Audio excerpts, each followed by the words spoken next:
Magandang araw po sa inyong lahat. Ito po ang ating gagawin. Rouser 135. Tutune up po natin. Tanggalin muna natin itong spark plug nya para malambot ikutin. Para malambot pag timing natin.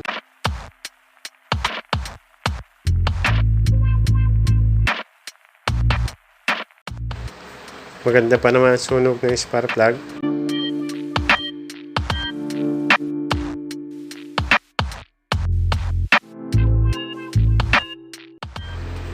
Gamitan natin ang Allen wrench para maiikot natin yung timing gear.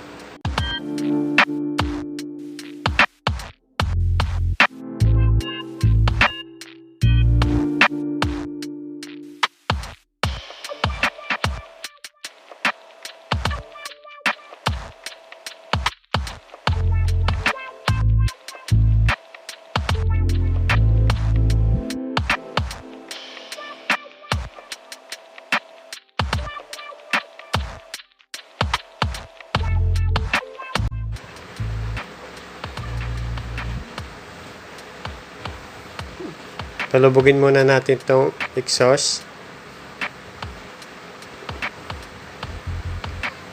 Tapos isunod natin itong intake para ma-timing natin ng maayos. Kailangan lulubog muna itong exhaust. Paglubog, aangat. Tapos itong intake naman, lulubog, aangat. Tapos saka na natin itatapat yung timing mark nya sa cam gear.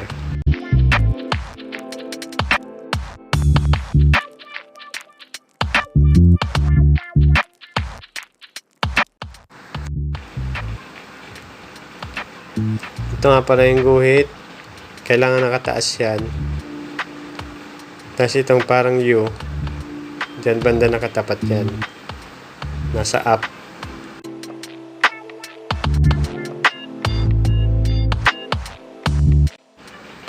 Tapos gagamitan natin ng filler gauge 0.08 sa intake saka 0.10 sa exhaust. Ito yung gagamitin natin sa intake. Tapos ito naman yung sa exhaust 0.10.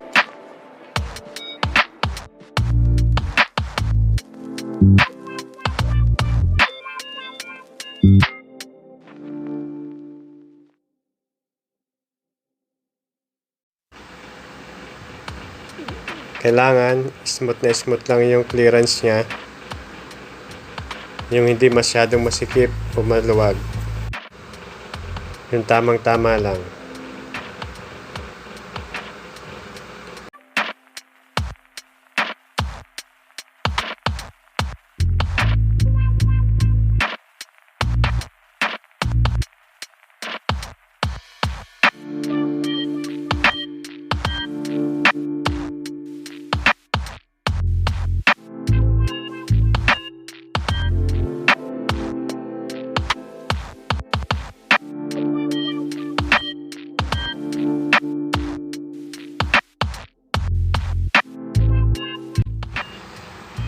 Tapos linisan natin itong cover para pagkabit natin matuwa ang may-ari at malinis.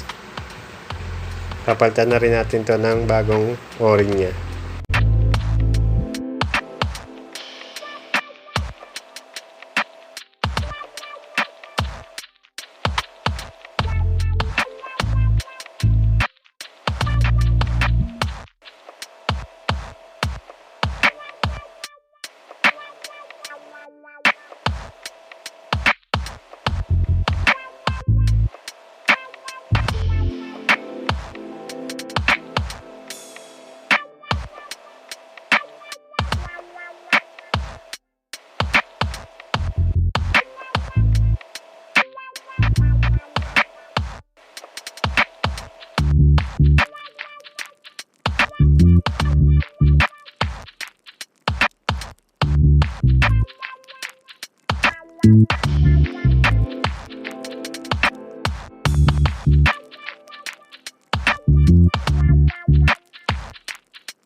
Ito yung papalit nating o-ring.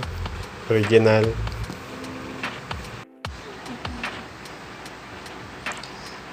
Ito nga pala ang aking bagong assistant. Habang bata pa, nagte-training na. Para paglaki, maraming pera.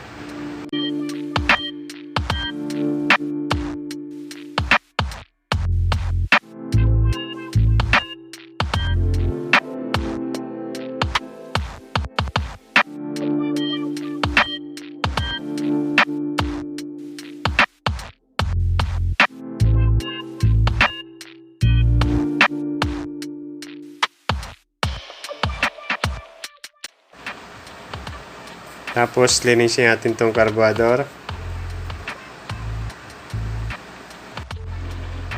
Spray para lumambot ang dumi.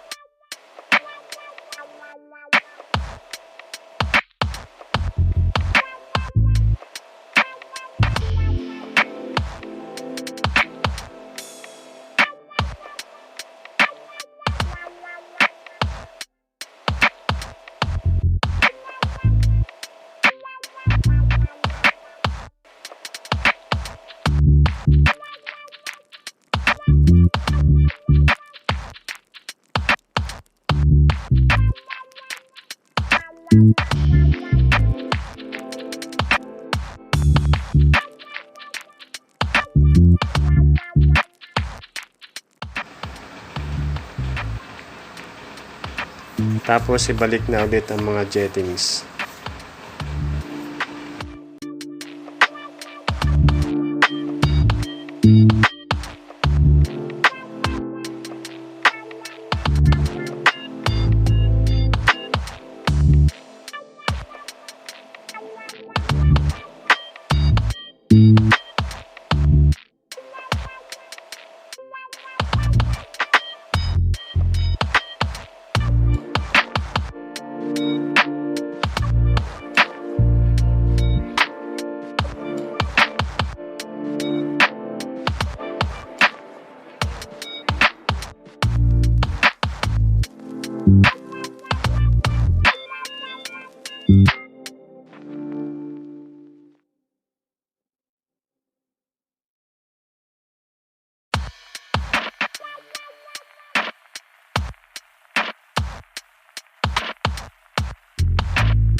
Ilagay ang diaphragm.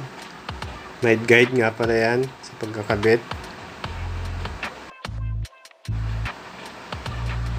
Tapos kontrahan ng daliri sa loob. Ilagay ang spring at ilagay ang takip.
At ilagay itong auto choke niya.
At papalitan na rin natin ng bagong oil filter.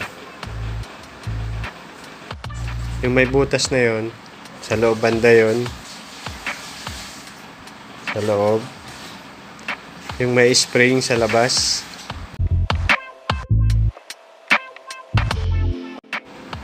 Tapos itong may arrow, bandang baba yan.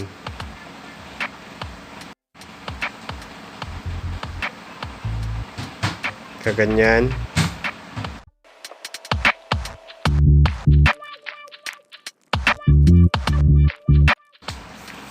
Lagyan ng bagong langis gamit ang torotot na pinaglumaan nung bagong taon.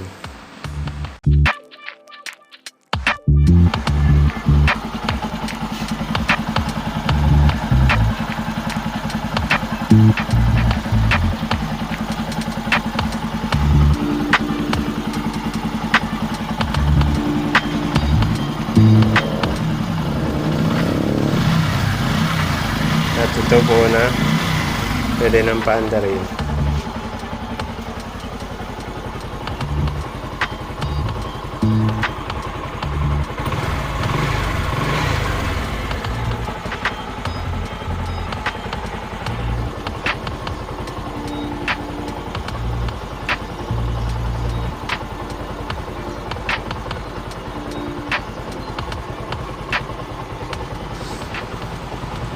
Hanggang dito na lang po. Maraming salamat po ulit sa panonood ng aking video.